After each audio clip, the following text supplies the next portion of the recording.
Bienvenue à nos fidèles téléspectateurs et internautes et à tous ceux qui nous suivent depuis l'Amérique, l'Afrique, l'Asie, l'Océanie et l'Europe. Notre émission d'aujourd'hui est centrée sur le thème du mariage. Nous remercions votre fidélité et votre attention pour votre émission préférée. Nous remercions aussi Madame Laetitia Kodo pour le son et la sœur Michel depuis Barcelone. Nous remercions aussi le couple animant en Suisse qui fête ses 15 ans de mariage et nous remercions aussi tous ceux qui sont mariés ou qui pensent au mariage, sans oublier les pasteurs et les prêtres qui célèbrent le sacrement du mariage. Mon père, vous qui avez célébré de nombreux mariages, pouvez-vous nous dire que représente le mariage dans la religion et quelle est la différence entre le mariage civil et le mariage religieux? Merci pour cette question. Je commence par la différence entre le mariage civil et le mariage religieux. Après, je dirai ce que représente le mariage religieux. Le mariage civil, c'est un contrat. Un contrat, un engagement. Les deux personnes, hommes et femmes, qui se connaissent, qui pensent légaliser leur mariage. Et ils vont à la mairie. Ils vont légaliser leur mariage. Ils sont reconnus au niveau de l'État, qu'ils ont quitté l'État du célibat pour embrasser l'état des mariés. Ça, c'est le mariage civil. Ceux qui ont célébré le mariage civil, ils peuvent aller plus loin. Demander le mariage religieux. Ils se connaissent. Ils se sont engagés. Mais ils demandent quelque chose d'extraordinaire. Ils ne demandent plus de prouver de leur engagement. Non, ils demandent un sacrement. C'est la différence entre le mariage civil et le mariage religieux. Le mariage religieux, c'est un sacrement. Qu'est-ce que cela signifie? Ça signifie qu'ils vont célébrer la présence de Dieu qui est invisible, mais visible dans leur couple. Cette présence de Dieu dans ces sacrements qui est invisible, devenue visible, parce qu'ils vont se donner des consentements, s'échanger des alliances, ils rendent visible le sacrement. Et ils sont eux-mêmes ministres de leur sacrement. Donc ce sont eux qui célèbrent les sacrements. Le prêtre est témoin. Le prêtre est témoin. Contrairement à la mairie, où tout est présidé par le responsable d'état civil. Le prêtre, lui, il est témoin. Témoin de l'Église, témoin de Dieu, qui voit ce couple, qui s'engage avec Dieu, non dans leur aventure, mais dans leur vie. Voilà la différence qu'il y a entre l'engagement, le contrat, parce que le mariage religieux ne peut pas être un contrat. Si c'est considéré comme un contrat, c'est un contrat, je dirais, à durée indéterminée. Mais le mariage à l'état civil peut être un contrat, mais un CDD, un contrat à durée déterminée. Mais à l'église, comme ce sont eux qui se donnent le mariage, ça ne peut pas être à durée déterminée. C'est toujours un mariage à durée indéterminée, parce que Dieu est présent dans le couple. D'accord.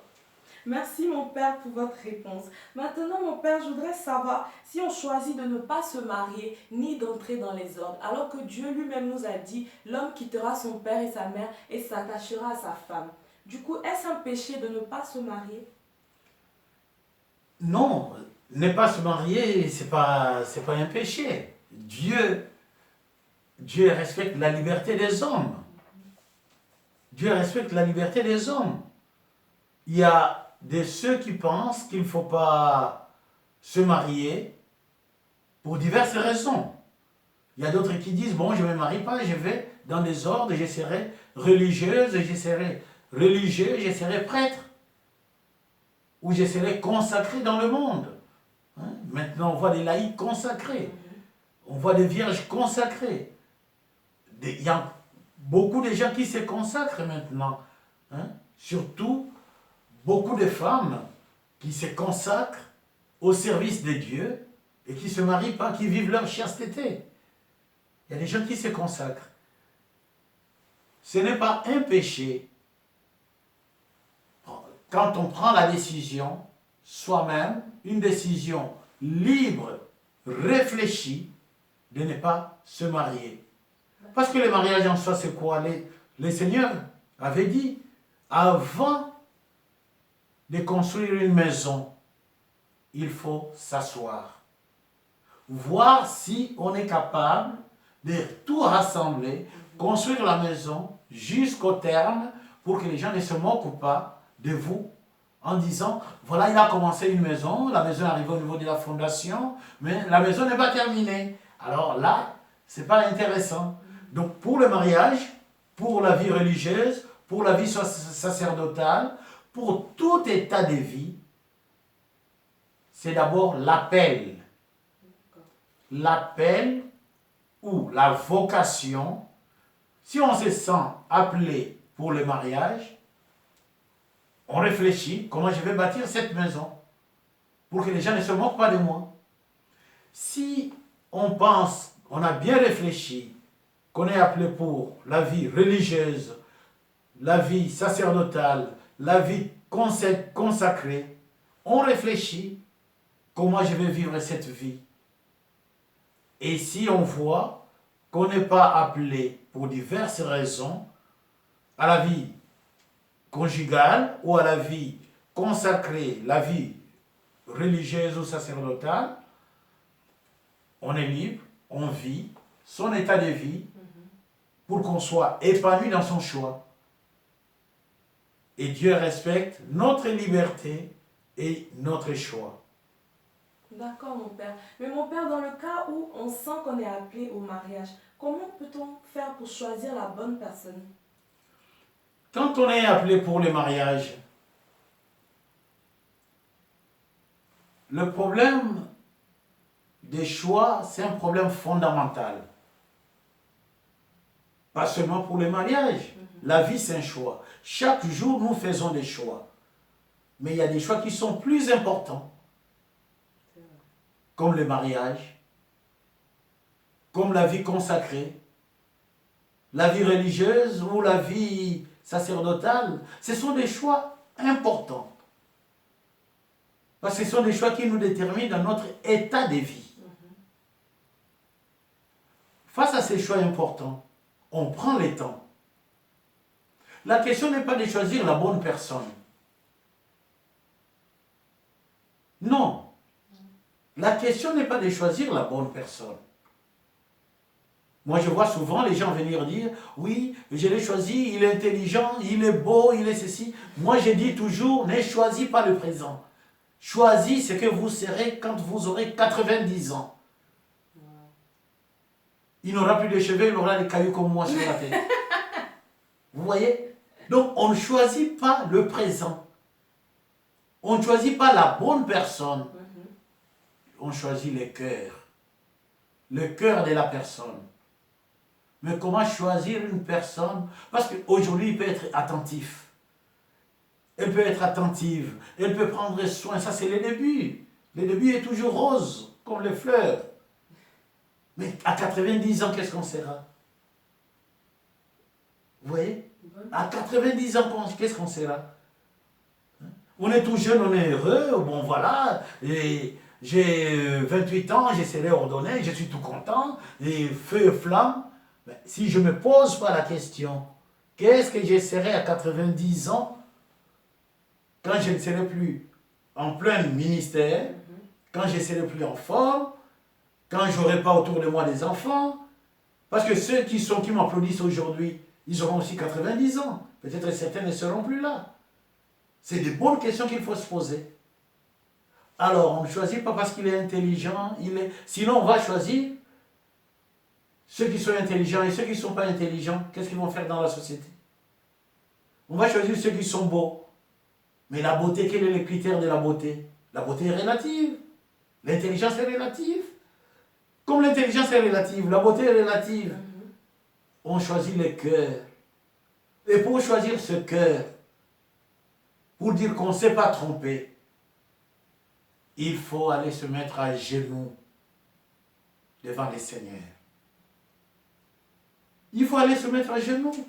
Parce que celui qui vient solliciter la fille ou qui vient solliciter les garçons, peut-être qu'il ne vient pas les solliciter pour un mariage à durée indéterminée. Parce qu'il y a beaucoup de choses qui peuvent arriver dans le mariage. Il y a la maladie, il y a ceci, il y a cela. Et du coup, l'autre, qu'est-ce qu'il fait? Il se barre. Mais quand on choisit un cœur, on demande au Seigneur, on ramène la personne choisie avant de lui dire oui. On l'amène au pied de la croix. Le mariage, comme la vie religieuse, comme le choix du célibat, mais c'est une grosse croix. La croix de chaque jour. La croix de chaque jour. Donc il faut aller faire ce choix au pied de la croix, parce qu'on va porter la croix. On n'aura pas de ciment de sirène. Quand on va porter cette croix, il n'y a pas de ciment de sirène.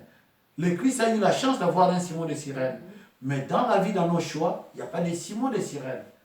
Parce que dans tout choix, on va rencontrer les gens, des bonnes volontés qui vont aider, mais qui ne vont pas prendre notre croix. Parce que notre état de vie, on amène l'autre au pied de la croix, on prie avec l'autre, on fait d'abord un cheminement spirituel, on fait des discernements spirituels, on est plus dans la spiritualité. Mais j'irai loin. On n'a même pas l'occasion de se donner main dans la main, parce qu'on n'a pas le droit, parce qu'on n'a pas encore dit son oui. Oui, il faut que ce soit un oui qui vient du Seigneur. Donc on ne peut pas être pressé dans la vie. Rien n'est presse dans la vie. Rien ne presse. Parce que c'est notre vie. La vie n'a pas de brouillon. Hein. La vie n'a pas de brouillon pour dire, si je fais une bêtise, je vais déchirer le brouillon pour reprendre. Ça n'existe pas. La vie n'a pas de brouillon. Donc on ne choisit pas la bonne personne. On choisit avec Dieu la personne que Dieu nous donne. La personne que Dieu nous donne. Dieu peut nous donner une personne qui est considérée par tout le monde moins douée, moins intelligent, moins sage, mais la personne a un cœur qui sait garder la fidélité de son choix. Voilà ce qu'on choisit. On choisit. Parce qu'on peut choisir la beauté aujourd'hui. Dans 50 ans, on n'est plus... Les gens voient et disent « Ah, mais c'est pas possible !» Mais oui, c'est possible, c'est la même personne. Hein? C'est la même personne. Il suffit de regarder nos photos. Moi, j'ai toujours dit aux gens, faites des collections de photos. Regardez comment vous évoluez. Parfois, on dit, ah, on a commencé pendant... On était homme de la préhistoire, là.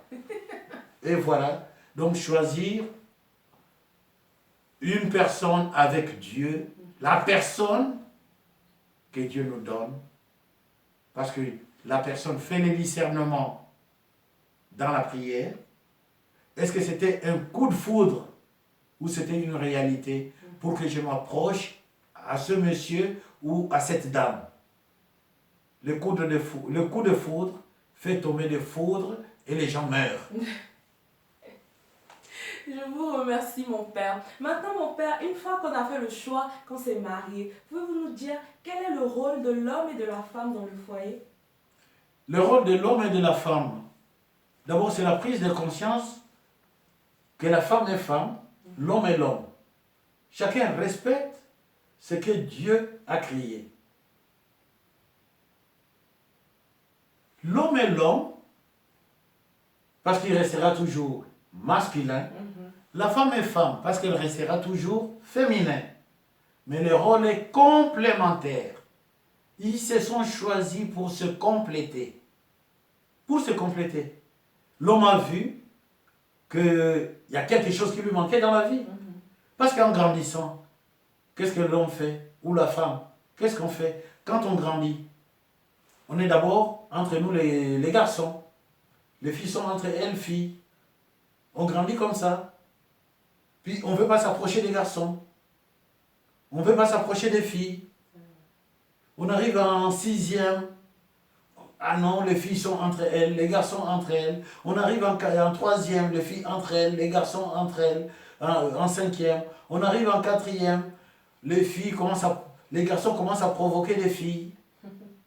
Les garçons commencent à provoquer les filles commencent à voler les chaussures des mamans à la maison pour venir mettre ça à l'école, mettre ça dans les sacs. Vous voyez? Donc, des provocations, on commence à s'approcher. On s'approche, mais attention, attention, attention, je ne m'approche pas trop de lui, attention. Vous voyez? Pourquoi? Parce que les parents m'ont toujours dit, attention aux garçons.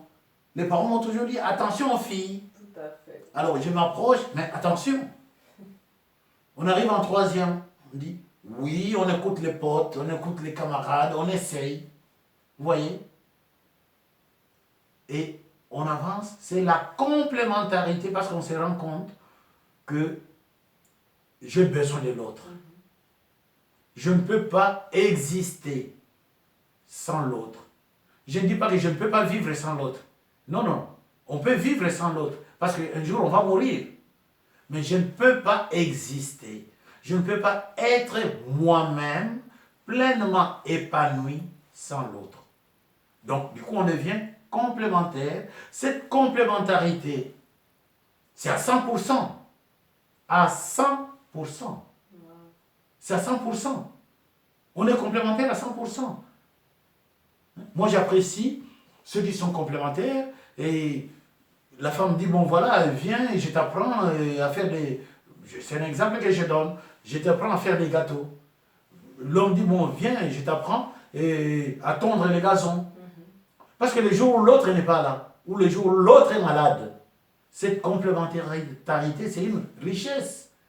Du coup, je prends la responsabilité de la maison, on ne sent pas que le foyer est en souffrance. Et ils se choisissent pour la complémentarité, pour les dialogues, la complémentarité, et cheminer ensemble, faire la beauté du mariage. Merci mon père. Maintenant mon père, je voudrais que vous nous éclaircissiez un point très important. Peut-on divorcer lorsqu'on est marié à l'église? Et est-ce qu'il n'y a pas des exceptions dans lesquelles l'église autorise le divorce? Peut-on divorcer quand on est marié à l'église? Moi, je poserai la question, pourquoi aller d'abord à l'église si on sait qu'on va divorcer?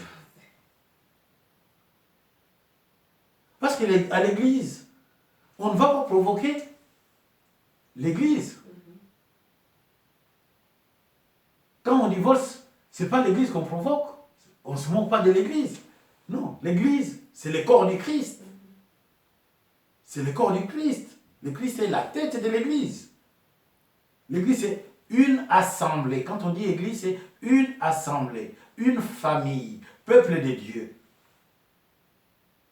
Quand on va à l'église, c'est qu'on a pris conscience qu'on a une foi. C'est qu'on croit réellement à la fiancée ou au fiancé qu'on amène à l'église. Mais quand on a fondé son mariage sur la foi est indivisible. La foi est indivisible. On peut douter, c'est normal de douter. Mais on ne peut pas renoncer gratuitement à sa foi. On ne peut pas renoncer gratuitement à sa foi. Même s'il y a des échecs dans la vie. Il faut qu'il y ait des échecs dans la vie pour grandir.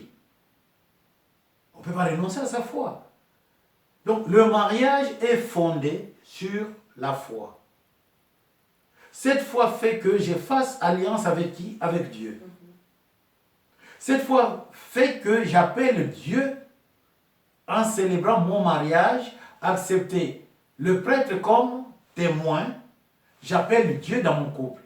Et du coup, mon couple est composé de qui? Mon couple est composé la fiancée, le fiancé qui se marie avec Dieu. Donc, le jour de mon mariage, je comprends que mon couple est dans le cœur de Dieu. Et je comprends que Dieu est au centre de mon couple. Si je vais vers le divorce, c'est la femme que je vais répudier ou c'est l'homme que je vais répudier? Mais qu'est-ce que je ferai de Dieu qui est entré dans ce couple? C'est la question que je dois me poser. Qu'est-ce que je ferai de Dieu? C'est pourquoi on dit le mariage religieux est indissoluble. Parce que la foi devient une seule foi qui accepte la présence de Dieu dans ce couple et qui accepte aussi, non seulement la présence de Dieu, qui accepte d'être une église. Sachant que Dieu est dans le couple, on va prier chaque jour. On va tout remettre au Seigneur. Si on ne prie pas, mais au moins on peut lire, on va lire la parole de Dieu tous les jours dans le couple. Moi, je me rends compte que parmi les dons les cadeaux que les gens font aux mariés, parce que depuis mon ordination, ça fait 756 mariages que je célèbre. Tous les ans, je célèbre 2, 3, 4 mariages. Wow.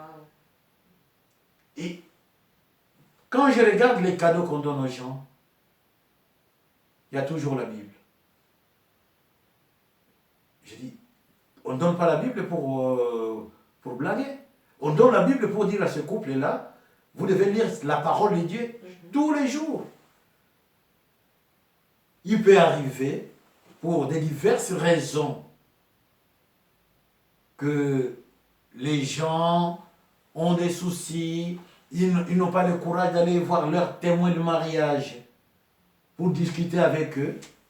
Ils n'ont pas le courage d'aller voir les prêtres pour discuter, ou les pasteurs, pour discuter avec lui. Ils disent, bon, on divorce.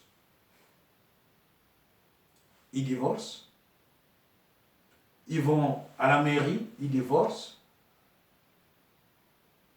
Mais cela ne veut pas dire qu'ils ont divorcé à l'église. À l'église, ils sont toujours mariés. C'est un sacrement. Ils ont divorcé à la mairie. Mais à l'église, ils sont mariés. Parce qu'à l'église, ils n'étaient pas venus pour un contrat à durée déterminée. Ils n'étaient pas venus pour une vie de brouillon.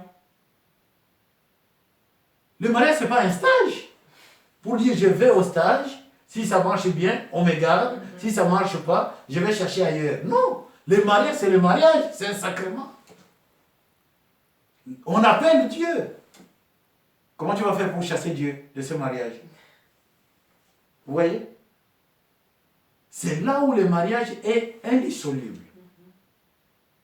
Ça peut arriver qu'on découvre qu'il y a des dôles, qu'il y a des raisons vraiment fondamentales qui font que quelque part, ça n'a pas bien marché. Là, l'Église, on va vers l'Église vous écoute, l'Église prend son temps, l'Église vous aide. L'Église ne va pas dire, bon, quand vous êtes venu, et oui, très bien, vous allez divorcer. Non. Il y a un cheminement spirituel pour mieux vous reconnaître. Parce que le mariage est fondé sur la foi, sur le pardon, sur l'amour. Moi, j'aime pas trop parler de l'amour. Parce que les mêmes personnes qui disent, ils s'aiment, quelques jours après, ils vont commencer à s'insulter comme des gamins. À la place de l'amour, je dis, les gens doivent se respecter, se prendre au sérieux. Le fait de se respecter prouve que réellement, ils s'aiment. Parce qu'ils se respectent. Pour qu'ils s'aiment. Et c'est pourquoi je disais, il n'y a pas de divorce à l'église. On divorce à la mairie, on divorce ici, mais à l'église, tout est centré sur la foi et laisser à l'église le temps de cheminer avec le couple en souffrance, de discerner avec le couple en souffrance, d'aider les couples en souffrance pour que l'église se prononce.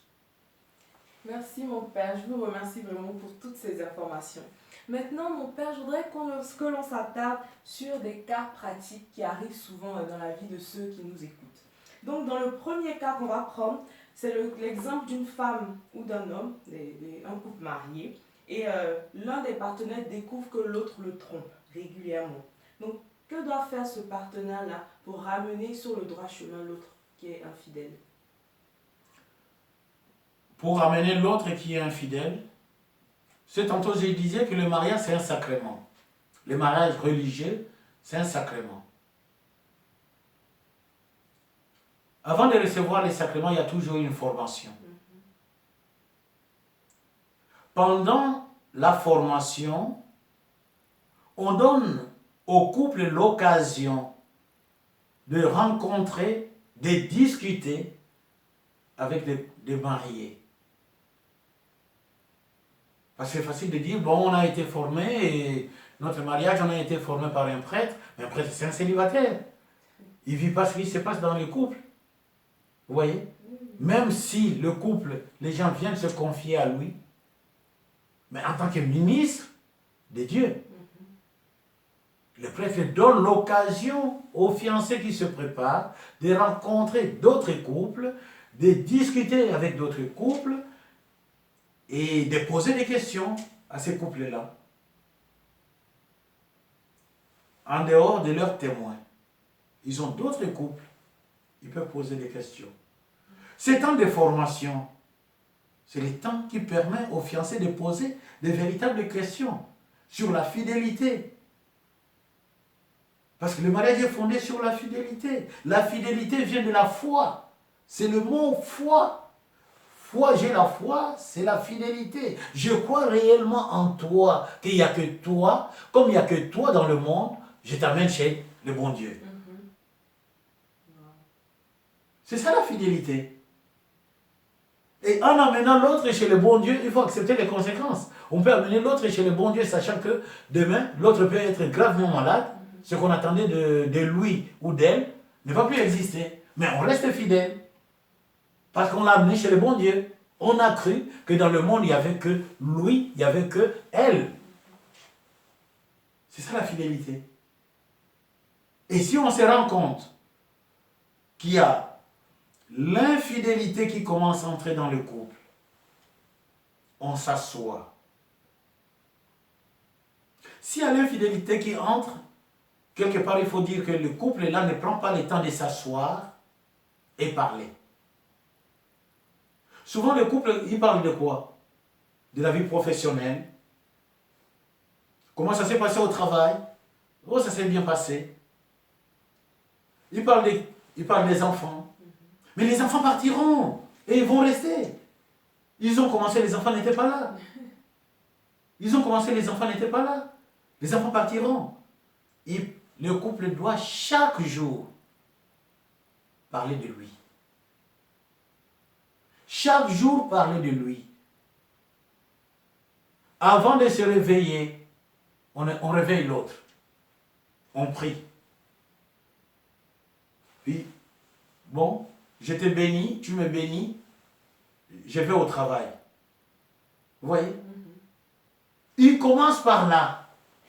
Même si on est pressé, on sait qu'on est pressé, qu'est-ce qu'on sait? On prend des dispositions, de dire, bon, on a juste 5 minutes pour la prière matinale. Les 5 minutes, qu'est-ce que je fais? Je fais avancer le réveil. Je ne peux pas sortir de mon foyer sans la bénédiction de ma femme. Ma femme ne peut pas sortir sans ma bénédiction. La bonne parole matinale, ça sauve la journée. Et quand on passe la journée, on sait que j'ai été béni le matin par ma femme. J'ai été béni par mon mari. D'où viendra l'infidélité? D'où viendra l'infidélité? Parce qu'on a ces paroles qui résonnent. Il n'y aura pas d'infidélité. Le couple doit parler d'abord de lui. Pas seulement dire, oui, tu es beau, tu es belle. Non, tu as toujours dit ça. Très bien, il faut continuer à dire que tu es beau, tu es belle. Mais est-ce qu'en disant tu es beau, tu es belle, tu le bénis, tu la bénis? Vous voyez? Je vais vous raconter quelque chose. Il y a un couple, on dit, bon voilà, il y a un accident qui s'est passé et bon, il faut aller reconnaître le corps. Ils arrivent, ils voient. La femme n'a pas reconnu le corps de son mari. Parce que le mari n'avait plus d'habits. Il avait juste le petit habit, la petite culotte.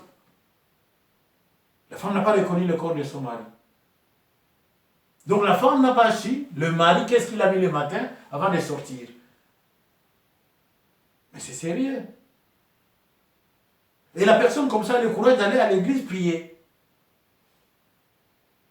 Et quand on va à l'église prier, on oublie de prier pour qui? De prier pour son mari, de prier pour sa femme. On commence à prier, bon Dieu, bon Dieu, bon Dieu, très bien. Dieu, il est miséricordieux, il écoute la prière. Mais est-ce qu'on a prié pour son prochain? Le prochain, c'est qui? C'est la personne la plus proche. Là, on est, tel qu'on est là. Vous êtes...